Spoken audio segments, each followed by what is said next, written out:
నవత టీవీకి స్వాగతం. నేను పావని. ఈ రోజు మన నవత టీవీ ప్రత్యేక కథనంలో భాగంగా భగత్ సింగ్ గారి జీవిత చరిత్ర గురించి తెలుసుకుందాం. భగత్ సింగ్ గారి తొలినాళ్ల జీవితం గురించి చూసుకున్నట్లయితే భగత్ సింగ్ ఒక నిజమైనటువంటి హీరో. భారతదేశ స్వాతంత్ర్యం కోసం గొప్ప పాత్ర పోషించి తన జీవితాన్ని త్యాగం చేశాడు. ఆయన పంజాబ్ లోని లయల్లూపూర్ జిల్లాలో జన్మించారు మరియు సింగ్ కుటుంబానికి చెందినవారు.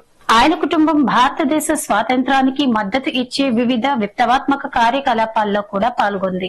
ఆయన సెప్టెంబర్ 28, 1907 జన్మించారు. ఆయన కుటుంబం నుండి ఆయన తండ్రి, తాత మరియు మామ ఏదో ఒక విప్లవాత్మక కార్యకలాపాల్లో పాల్గొన్నారు. ప్రారంభ జీవితంలో విద్యను చూసుకున్నట్లయితే ఆయన విషయానికి వస్తే ఆయన లాహోర్ లోని ఖల్సా ఉన్నత పాఠశాలకు వెళ్లలేదు. తన బిడ్డ బ్రిటిష్ అధికారుల మద్దతు మరియు ఆమోదం పొందినటువంటి పాఠశాలలో చదవకూడదని ఆయన తండ్రి నిర్ణయం తీసుకున్నారు. తర్వాత ఆయన భగత్ సింగ్ ను ఆర్య సమాజం నిర్వహిస్తున్న దయానంద్ ఆంగ్లో వేదిక ఉన్నత పాఠశాలలో చేర్పించారు. భగత్ సింగ్ టీనేజ్ లో ఉన్నప్పుడు మహాత్మా గాంధీ మద్దతు ఇచ్చిన సహాయ నిరాకరణ ఉద్యమాన్ని అనుసరించడం ప్రారంభించాడు. అయితే ఆయన పెద్దయ్యాక మహాత్మా గాంధీ చేసిన కార్యకలాపాలు పూర్తి స్వేచ్ఛను పొందడానికి సరిపోవని ఆయన అభిప్రాయపడ్డాడు. 13 సంవత్సరాల వయసులో అతను బ్రిటిష్ పాలనను పూర్తిగా ధిక్కరించాడు మరియు అతను తన పాఠశాల పుస్తకాలను కూడా తగలబెట్టాడు మరియు అన్ని బ్రిటిష్ వారి దుస్తులను దిగుమతి చేసుకున్నాడు. అతను గాంధీజీ మార్గాన్ని అనుసరించడం ప్రారంభించాడు.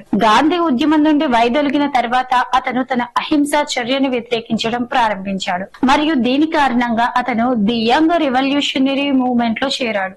భారతదేశంలో బ్రిటిష్ పాలనకు వ్యతిరేకంగా హింసాత్మక చర్యకు దిగిన సమయం ఇది. 1923 సంవత్సరంలో భగత్ సింగ్ ఒక వ్యాస పోటీలలో గెలిచాడు మరియు అతను పంజాబీ హిందీ సాహిత్య సమ్మేళన సభ్యుల దృష్టిని ఆకర్షించిన సమయం కూడా అదే. ఆ సమయంలో అతను పంజాబ్ లో ఉన్న సమస్యల గురించి చర్చించాడు.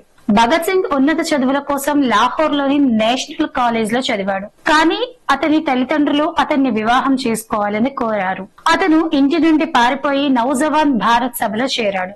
ఈ సభలో సభ్యుడైన తర్వాత అతను మరి అతని తోటి విప్లవకారులు యువతరంలో బాగా ప్రాచుర్యం పొందారు. రామ్ ప్రసాద్ బిస్మిల్ మరియు అషఫాకుల్లా ఖాన్ నడిపే హిందుస్థాన్ రిపబ్లికన్ అసోసియేషన్ అని పిలువబడే మరొక పార్టీ ఏర్పడింది. తర్వాత ప్రొఫెసర్ విద్యాలంకర్ కోరిక మేరకు భగత్ సింగ్ కూడా ఈ సంఘంలో చేరాడు. 1928లో ఆయన ఢిల్లీలో కీర్తి కిసాన్ పార్టీ ఆధ్వర్యంలో జరిగిన సమావేశానికి నాయకత్వం వహించారు. మరి ఈ సమావేశంలో భారతదేశం అంతటా వివిధ విప్లవకారులు పాల్గొన్నారు. ఆయన మధ్యస్థ జీవితం గురించి ఒక్కసారి చూసుకున్నట్లయితే భారత స్వాతంత్ర పోరాటం గురించి మనం మాట్లాడుకునేటప్పుడు భగత్ సింగ్ ఒక ప్రముఖ వ్యక్తి. తర్వాత 1928లో సైమన్ కమిషన్ భారతదేశానికి వచ్చింది. భారత పౌరులకు ఎలాంటి స్వేచ్ఛ మరియు ఎంత స్వేచ్ఛ ఇవ్వాలో నిర్ణయించడానికి ఆయన మన దేశాన్ని సందర్శించారు. అయితే ఈ కమిటీలోని చెడు విషయం ఏమిటంటే ఆ కమిటీలో భారతీయుడు ఎవరు లేకపోవడం. ఇదే కోపానికి గురైన భారతీయులకు మూల కారణం మరియు వారు దానికి వ్యతిరేకంగా నిరసన తెలిపారు. ఊరేగింపులో లాలా లజపత్ రాయ్ లాఠీ చార్జీ చేయబడ్డాడు మరియు జనరల్ స్కాట్ చేత చంపబడ్డాడు. లాలా లజపత్ రాయ్ మరణానికి ప్రతీకారం తీర్చుకోవడానికి భగత్ సింగ్ నిర్ణయించుకున్నాడు. దీని తర్వాత ఏదైనా తప్పులకు పాల్పడిన వ్యక్తులను అరెస్ట్ చేయడానికి పోలీసులు బలమైన చర్యలు తీసుకున్నారు. ఇంతలో భగత్ సింగ్ మరియు బటుకేశ్వర్ దత్ ఆర్డినెన్స్ సమావేశం జరిగిన సెంట్రల్ లెజిస్లేటివ్ అసెంబ్లీలో బాంబు వేయాలని నిర్ణయించుకున్నారు. బాంబు విసిరిన తర్వాత వారిద్దరూ అసెంబ్లీలో ఉండి ఉద్దేశపూర్వకంగా అరెస్ట్ చేయబడ్డారు. అయితే బాంబు విసిరే ఉద్దేశం ఎవరిని బాధ పెట్టడం కాదు, కానీ వారికి గుణపాఠం నేర్పించాలని వారు కోరుకున్నారు.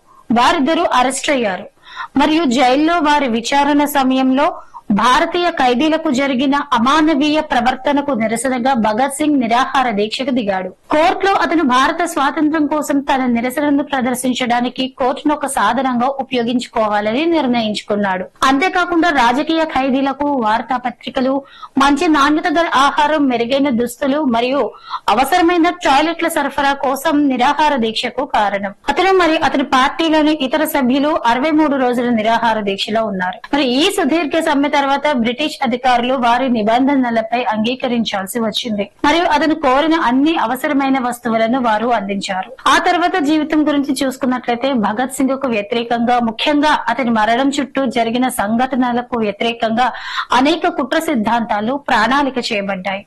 అతను చిన్నతనంలో కర్తర్ సింగ్ సారాభాయ్ అతని గురువు లేదా అతని అన్ని చర్యలు స్కాట్ ను చంపడం ద్వారా అతను లాలా లజపత్ రాయ్ మరణానికి ప్రతీకారం తీర్చుకున్నాడు. ఇది అతను నిజమైన అమరవీరుడు అని చూపించింది. అసెంబ్లీలో బాంబు విసిరిన తర్వాత వ్యక్తులను చంపడం సులభం కాని ఆలోచనలను చంపలేమని పేర్కొన్న కొన్ని కరపత్రాలను విసిరాడు. అతను రష్యన్ విప్లవం కోసం అధ్యయనం చేయడంలో నిమగ్నమయ్యాడు. స్వాతంత్ర్యం కోసం అతను చేసిన గొప్ప పనులతో పాటు భగత్ సింగ్, సుఖదేవ్ మరియు రాజ్గురులను మార్చ్ 23, 1931 లాహోర్ జైలులో ఉరితీశారు. ఆ ముగ్గురు ఉద్దేశపూర్వకంగా చనిపోవాలని కోరుకున్నారు మరియు కోర్టు అతనికి శిక్ష విధించినప్పుడు వారు చాలా సంతోషంగా ఉన్నారు. వారి మరణం మన దేశ యువతకు స్ఫూర్తినిస్తుందని మరియు బ్రిటిష్ సామ్రాజ్యానికి వ్యతిరేకంగా పోరాడటానికి వారు ఐక్యంగా ఉండాలని వారు కోరుకున్నారు.